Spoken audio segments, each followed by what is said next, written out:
Kenyan politics. Johnson Sakaja. What?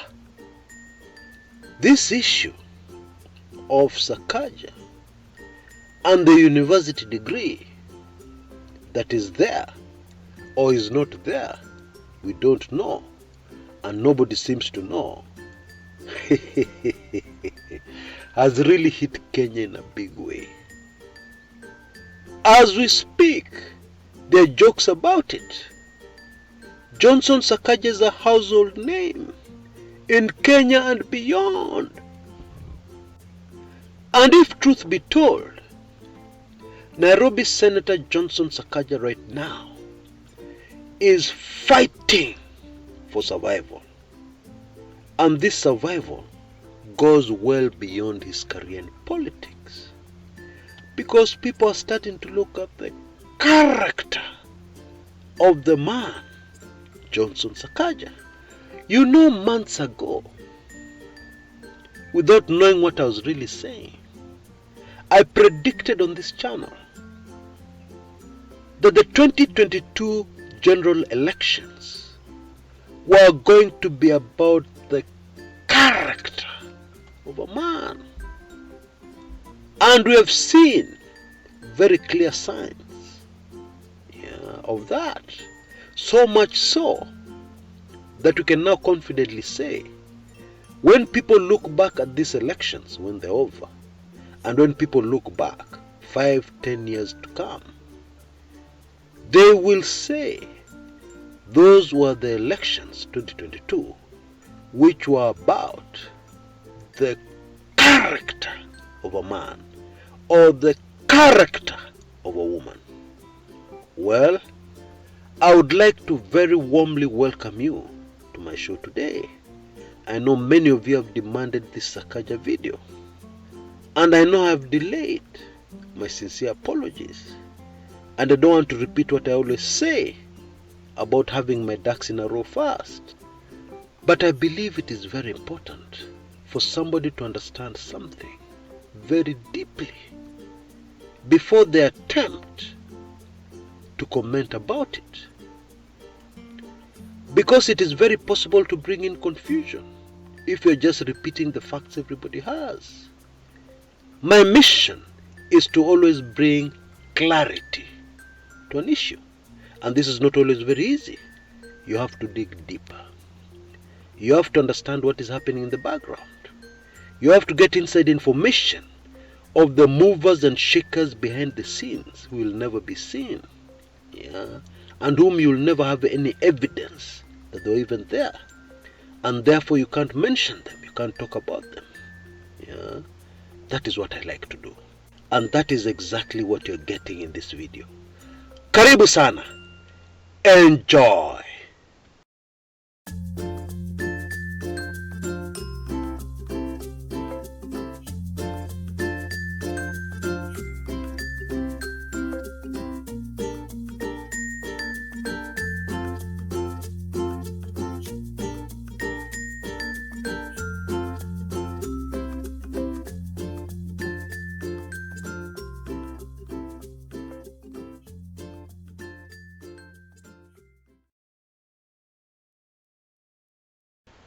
There was a very telling remark from the Directorate of Criminal Investigations over this Sakaja issue.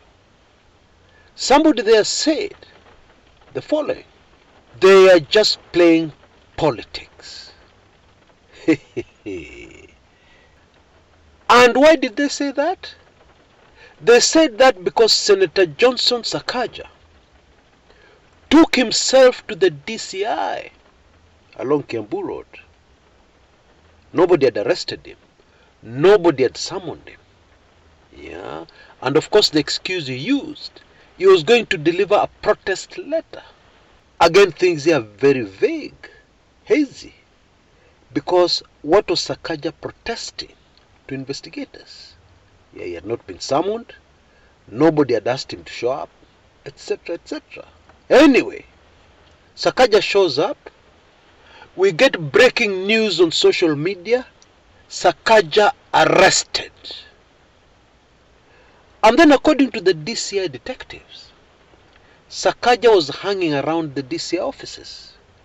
Yeah, it didn't look like he was in a hurry. It didn't look like he had anywhere else to go. And according to DCI, he was busy sending out texts to people, yeah, telling them that he had been arrested over links, wait for this one, to international organized criminal syndicate. Hey. That is what the detectives meant when they said playing politics. Now, before we proceed, let us understand very clearly what politics is being played. Now, sometimes politicians may decide to change the narrative. The government, yeah, and the spinners, the people who spin things so that the government always looks good, may decide to change the narrative. Let us look at a hypothetical example. The public narrative complains that life has become very expensive. Yeah, the cost of living is too high and still rising. And therefore somebody in government decides to change the narrative. This is just a hypothetical example. I'm not saying it has happened or it ever happened. Yeah, I'm just giving you an example so that we understand what changing a narrative does. And so somebody in government decides to change the story. And it emerges that members of parliament are overpaid in Kenya. And this contributes to the standard of living in Kenya rising. Somebody decides to sell a story like that. And you know what follows? The salaries of politicians are released to the public. Comparisons are made with what other members of parliament are paid in other countries, especially developing countries. And it shows us that Kenyan MPs are paid much more than MPs in very developed countries like Germany, the United Kingdom, etc., etc. And so very quickly, people forget that this story started with the complaints about the rising standards of living. And suddenly people are focused. All their anger is diverted from the government to the members of parliament because some clever guy changed the narrative. Now let's come back to this Sakaja narrative. Okay? And let us stay laser focused on the true facts as they are. No speculation, no theories, just the cold, hard facts as they are. Now, until a few days ago, every Kenyan knew that Johnson Sakaja was a graduate from the University of Nairobi. Is that true? Of course it is. It is a well-documented fact. And so, if this information that Kenyans had before was correct, then there would be no story, there would be no drama, there would be no controversy.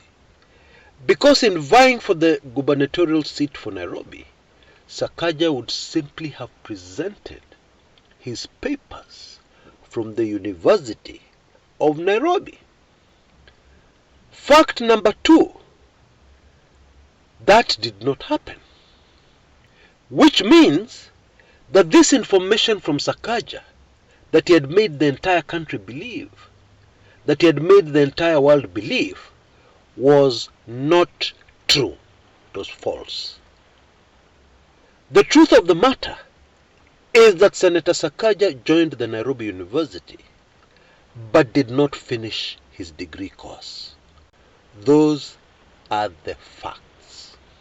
And this is why, fact number 3, Sakaja had to present a degree from a university outside Kenya, in Uganda. A university called Team University. And in my opinion, the big issue here for Kenyan voters is not whether the team university degree is genuine or not. Yeah, many people have strong opinions about that. We shall not even go there, because that is not the issue. The issue here is that Bwana Johnson Sakaja led us to believe, fooled us, committed fraud to the Kenyan people who elected him, Senator of Nairobi, by making them believe all this time that he was a graduate of the Nairobi University, when he was not. The character of a man. That is what all this Sakaja issue is about. The character of a man.